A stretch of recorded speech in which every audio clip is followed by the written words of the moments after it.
Have you ever said it's too hot, too cold to exercise? Well, how about this? Put some clothes on, get outside in the fresh air and sunshine. It's obviously very cold here today. There's snow on the mountain. We had snow on the ground last night. What a spectacular day to be outside. Fresh air, sunshine, snow, and get puffed, lift heavy, get fit and strong, or fitter and stronger. Because if you are, regardless of how old you are, but I'm an old lady, I want to get fitter and stronger as I get older, not weaker and fatter and more diseased and more depressed, which is what's happening to the rest of the world. So how do you make sure that your body's fit and strong? Obviously, you've got to get puffed. You've got to lift heavy so you overload your muscles and bones. But every time you use an excuse, is it possible that you get into a downward spiral of excuse making? Oh, I won't go today, I'll go tomorrow. And then tomorrow becomes next week, and next week becomes next month. And then you end up as an old person, you're full of diseases, and you're overweight, and you're out of shape, and you've got no energy.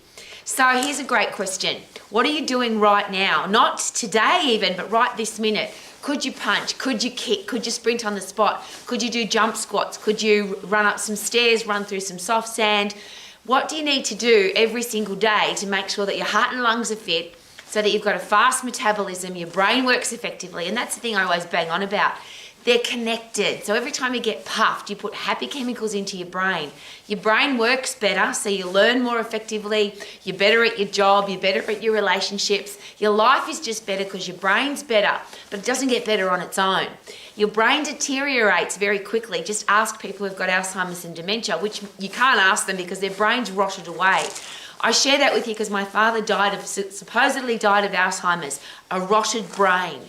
But what happened to my father is we didn't understand back then. I said to the neurosurgeons, how come my father's brain can't regenerate? And they said to me, it just can't. Well, we now know that you can regenerate your brain. Neurogenesis is a thing, neuroplasticity is a thing, but it doesn't happen by itself. You've got to get fresh air, you've got to get sunshine, you've got to overload your muscles and bones. They send a message back to your brain to say you've got to be stronger and better for next time. Isn't that awesome? That's called a myokine.